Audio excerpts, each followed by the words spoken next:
ये हैं रोहन के मॉम और डैड, और ये है रोहन, अभी 10th में है। इसे इंजीनियरिंग करना है 12th के बाद। एक सीक्रेट बताऊं, इनके घर पे पूरे टाइम यही बात पे चर्चा होती रहती है कि 10th के बाद रोहन का एडमिशन कहाँ कराना है। मैं क्या सोच रही थी, रोहन को विकास इंस्टीट्यूट में डाल देते हैं, काफी नाम है उसका। इंटीग्रेटेड स्कूल बेटर नहीं होगा? हमारे पैसे भी बचेंगे और रोहन का टाइम भी। अरे वो सरिता है ना, उसने तो अपनी बेटी को कोई ऑनलाइन कोचिंग करवाया है। बहुत कंफ्यूजन है भाई। Even before we talk about what are the options for your child after 10th to crack JEE, let me clarify one thing. क्या आप बिल्कुल श्योर हो कि आपके बच्चे को इंजीनियरिंग ही करना है?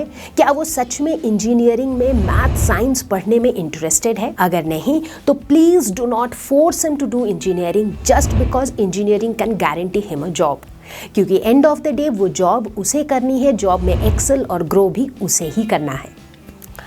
अब जब आप बिल्कुल श्योर हो कि आपके बच्चे को इंजीनियरिंग ही करना है, तो ठीक आप ही की तरह बहुत से पेरेंट्स कंफ्यूज रहते हैं कि 10th के बाद कौन सा ऑप्शन दें अपने बच्चों को, क्योंकि ऑप्शंस आसपास ढेर सारे हैं।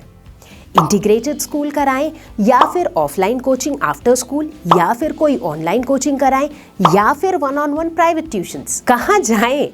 अब मैं साथ ही साथ ये भी बता दूं कि ये जो चारों ऑप्शंस अभी मैंने बताए, इन सभी के अपने अपने एडवांटेजेस हैं, तो अपने अपने डिसएडवांटेजेस भी हैं। अब एज पेरेंट्स या फिर एज स्टूडेंट्स हमारा फोकस ये नहीं है कि भाई इन चारों में से कौन सा बेस्ट ऑप्शन है वो फाइंड आउट करना। हमारा फोकस क्या रहेगा कि हमें क्या चाहिए, हमारा एंड गोल क्या है, और उस गोल को अचीव करने के लिए हमें क्या चाहिए। तो यानी कि हम बनाएंगे अपनी एक चेकलिस्ट, और फिर हम देखेंगे कि इन सारे ऑप्शंस में से कौन सा वो ऑप्शन है जो हमारे चेकलिस्ट को फुलफिल करता है। तो इससे पहले कि हम अपनी चेकलिस्ट देखें, मैं सभी पेरेंट्स को, आप सभी पेरेंट्स को एक और बार एक बहुत इंपॉर्टेंट बात बताना चाहूँगी, और वो ये है कि अगर आपका बच्चा जेई क्रैक करना चाहता है, अगर वो सच में जेई क्रैक करना चाहता है और जेई की तैयारी करना चाहता है, तो बेशक आप उसे एनकरेज करिए, आप उसे मोटिवेट करिए, but please do not pressurise them. आप घर में एक ऐसा माहौल मत क्रिएट करिए कि उस 2 साल के प्रिपरेशन के दौरान बच्चा बिल्कुल फ्रस्ट्रेटेड और सफोकेटेड और टेंस्ड फील करने लगे, क्योंकि हम सभी को ये समझना होगा कि जेई क्रैक करना हमारे बच्चे की ज़िंदगी का एक छोटा सा हिस्सा है। हम उन्हें एनकरेज ज़रूर करेंगे, but at all times they should feel motivated, they should feel happy. तो चलिए अब देखते हैं हम हमारी चेकलिस्ट। अब हमारा एंड गोल है जेई को क्रैक करना, तो चेकलिस्ट के सबसे पहले नंबर पर आएगा self study. Needless to say, self study is the most important requirement। हमारी सबसे important requirement यही है, क्योंकि यही डिसाइडिंग फैक्टर होता है जो डिसाइड करता है कि आपका जेई में सिलेक्शन होगा या नहीं। चाहे आप कितने भी बड़े कोचिंग इंस्टीट्यूट से कोचिंग कर लो, कितने ही पॉपुलर टीचर्स से पढ़ लो, लेकिन अगर आप सेल्फ स्टडी में चूक गए तो शायद आप जेई क्रैक करने से भी चूक जाओगे, राइट। तो इसीलिए आपको ध्यान देना है कि आपके बच्चे के पास हर दिन 4 से 5 घंटे ज़रूर होने चाहिए फॉर सेल्फ स्टडी। और ये जो 4 से 5 घंटे हैं, ये they should be the active hours for the child, यानी कि ये 4 से 5 घंटे वैसा वाला टाइम होना चाहिए जब बच्चे का माइंड फ्रेश है, जब बच्चा कॉन्सेंट्रेट कर पा रहा है, चीज़ों को रिटेन कर पा रहा है, ग्रास्प कर पा रहा है, पूरे फोकस के साथ वो सेल्फ स्टडी कर पा रहा हो।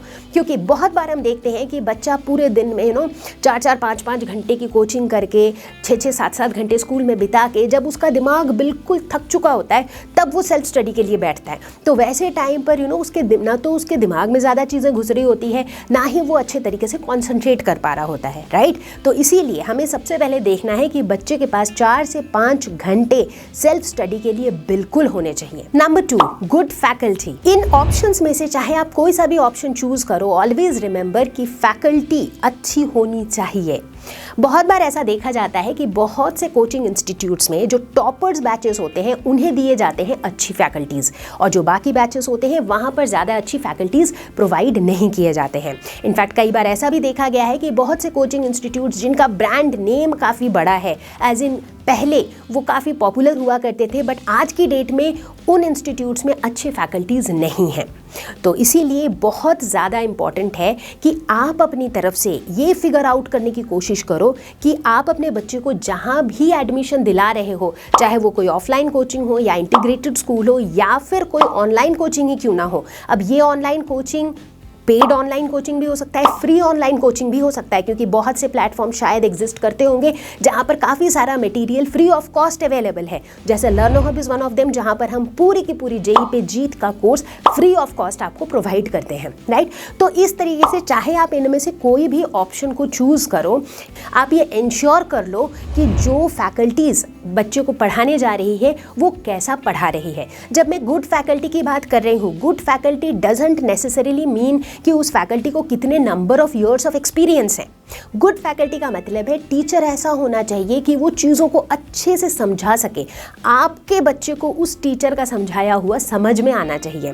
साथ ही साथ वो टीचर ऐसा होना चाहिए जो जेई के टेक्निक्स बता सके कि जेई में कैसे क्वेश्चंस पूछे जाते हैं, कौन से टॉपिक ज़्यादा इंपॉर्टेंट है, कौन से टॉपिक्स कम इंपॉर्टेंट है। जेई को कंसिडर करते हुए वो टिप्स और ट्रिक्स शेयर कर सके, तो इसे हम कहेंगे एक अच्छा फैकल्टी या फिर a good faculty for JEE, right. तो इन चीज़ों को आपको पहले ही देखना पड़ेगा। लेकिन हमें पता कैसे चलेगा कि फैकल्टी कैसी है? इसके लिए आप ये 3 चीज़ें कर सकते हो। सबसे पहला, आप उस पर्टिकुलर इंस्टीट्यूट के प्रीवियस बैचेस के बच्चों से फीडबैक ले सकते हो।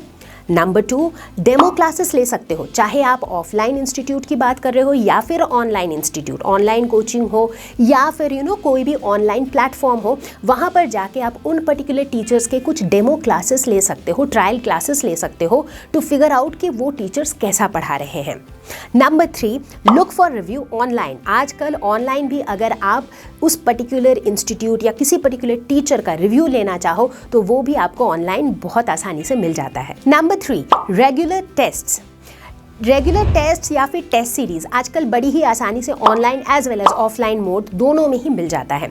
बट एज पेरेंट्स आपको बारीकी से ये देखना होगा कि क्या उन टेस्ट सीरीज का प्रॉपर एनालिसिस अवेलेबल हो रहा है बच्चे के लिए, क्योंकि टेस्ट सीरीज में क्या है, टेस्ट तो कोई भी दे देगा, लेकिन टेस्ट देने के बाद बच्चे के लिए ये समझना ज़्यादा ज़रूरी है कि कहाँ पर उससे गलती हो रही है, कैसी गलती हो रही है, उसको वो कैसे अवॉइड कर सकता है। साथ ही साथ उसे एक कंपैरेटिव एनालिसिस भी मिलना चाहिए, एज इन कि टेस्ट देने के बाद जब उसे एक रैंक मिलती है तो उसे आइडिया लगता है कि वो कहाँ पर है, उसकी तैयारी किस डायरेक्शन में जा रही है या फिर उसे और कितनी इंप्रूवमेंट की ज़रूरत है। Number 4, doubt solving, which is very very very crucial. जब भी आपका बच्चा सेल्फ स्टडी करेगा, नो मैटर टीचर ने कितने भी अच्छे से कॉन्सेप्ट को पढ़ाया हो, लेकिन खुद से क्वेश्चन सॉल्व करते दौरान कहीं ना कहीं वो अटक ही जाता है। तो इसीलिए आपको इंश्योर करना पड़ेगा कि बच्चे के पास एक स्ट्रॉन्ग सपोर्ट सिस्टम हो जो उसके क्वेरीज या डाउट्स को रिजॉल्व कर सके। जब बच्चे अपने डाउट्स अपने दोस्तों के साथ डिस्कस करते हैं तो काफ़ी डाउट्स वैसे रिजॉल्व हो जाते हैं, लेकिन जो बचे हुए डाउट्स रहते हैं उनको भी रिजॉल्व करने के लिए कोई तो चाहिए। तो इसीलिए डाउट सेशन या फिर डाउट सॉल्विंग कैसे होगा, इस फैक्टर को भी आपको अपनी चेकलिस्ट पे रखना है जब आप इन ऑप्शंस में से एक ऑप्शन चूज कर रहे हो। वैसे तो आजकल डाउट क्लासेस के स्लॉट्स लगभग सभी कोचिंग इंस्टीट्यूट्स दे देते हैं। ऐसा वो कहते हैं, बट क्या वो एक्चुअली प्रैक्टिकली में इतने सफिशिएंट डाउट क्लासेस दे पाते हैं? लेकिन नॉट टू वरी, अगर आपके डाउट्स और कहीं पर भी सॉल्व नहीं हो रहे हैं तो लर्नो हब है ना। You can always ask your doubts in the ask question section of our website learnohub.com या फिर on our Android app Learnohub. इसके अलावा you can also book your personalised 1-on-1 live doubt class with Learnohub स्वयं। इसका link description में दिया हुआ है। मुझसे तो फिजिक्स का एक भी न्यूमेरिकल सॉल्व नहीं हो रहा, इनफैक्ट पिछले 2-3 बार से टेस्ट में नंबर भी कम आ रहे हैं। It is of utmost importance that your child remains motivated throughout his JEE preparation. हमें समझना होगा एज पेरेंट्स कि ये जो 2 साल होते हैं जब बच्चे इतना रिगरसली जेई की तैयारी कर रहे होते हैं, ये टाइम उनके लिए बहुत ज़्यादा मुश्किल होता है। वो बहुत ज़्यादा मेहनत कर रहे होते हैं, बहुत ज़्यादा उम्मीद लगा के बैठे होते हैं, राइट। और इस दौरान उनके लाइफ में बहुत सारे अप्स एंड डाउन्स आते रहते हैं। कभी उन्हें कोई टॉपिक समझ में नहीं आता है, तो कभी किसी चैप्टर का न्यूमेरिकली सॉल्व नहीं हो पाता है, कभी कभी टेस्ट में नंबर कम आ जाते हैं। तो इस तरह की कई सारी चीज़ों की वजह से वो बहुत ज़्यादा डिप्रेस्ड और लो फील करने लगते हैं। एज पेरेंट्स हमारी जिम्मेदारी है कि हम उन्हें मदद करें, हम उन्हें मोटिवेट करें to overcome all these lows during their preparation. हमें खास ध्यान देना होगा कि बच्चा हर दिन कम से कम 7 घंटे की साउंड स्लीप ले रहा हो ताकि उसका दिमाग बिल्कुल रिफ्रेश्ड रहे, वो एक न्यूट्रिशियस डाइट ले रहा हो, कोई भी मील स्किप ना कर रहा हो। साथ ही साथ बहुत ज़रूरी है कि ऑन अ रेगुलर बेसिस बच्चा अपने आप को थोड़ा सा रिलैक्स भी कर रहा हो, थोड़ा सा टाइम उसके पास होना चाहिए जब वो फ्री हो। अब इस फ्री टाइम में वो अपनी कोई हॉबी परस्यू कर सकता है, वो चाहे तो यूं ही रिलैक्स कर सकता है, बट वो रिलैक्सेशन बहुत बहुत बहुत ज़्यादा ज़रूरी है। फाइनली मैं सभी पेरेंट्स से यही रिक्वेस्ट करना चाहूँगी that please please please do not overburden your child with too many courses and too many classes. आप सिर्फ ये देखो कि आपकी जो चेकलिस्ट है उस चेकलिस्ट के जो इम्पॉर्टेंट पॉइंट्स हैं वो सारे फुलफिल हो रहे हैं या नहीं। जैसा कि मैंने पहले भी बताया, नंबर 1, बच्चे को हर दिन 4 से 5 घंटे का समय मिलना चाहिए for self study. Number 2, good faculty, doesn't matter आप कोई फ्री ऑनलाइन प्लेटफॉर्म से बच्चे को तैयारी करा रहे हो या फिर कोई पेड ऑनलाइन या ऑफलाइन कोचिंग से करा रहे हो, the faculty should be good enough. Number 3, regular test series and evaluations. Number 4, doubt sessions. And number 5, motivation and well-being.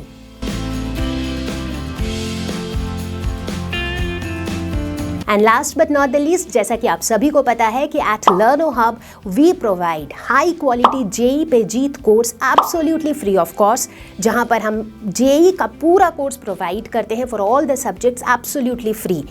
साथ ही साथ आप टेस्ट्स दे सकते हो, साथ ही साथ आप अपने डाउट्स पूछ सकते हो, आप अपने personalised 1-on-1 live classes book भी कर सकते हो। वैसे मैं इतना कुछ क्यों बता रही हूँ, आप खुद ही learnohub.com पर जाकर या फिर हमारे ऐप पर जाकर के ये सारी चीज़ें देख सकते हो, JEE पे जीत के कुछ वीडियोस भी देख सकते हो और उसके बाद आप खुद डिसाइड कर सकते हो if you like them you can always prepare absolutely for free with Learno Hub।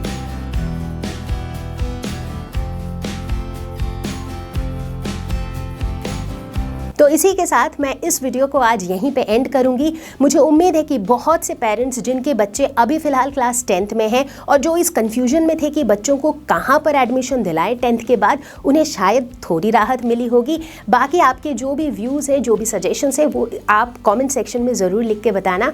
तब तक के लिए stay safe, take care, bye bye, and बच्चों को all the very best for your preparation.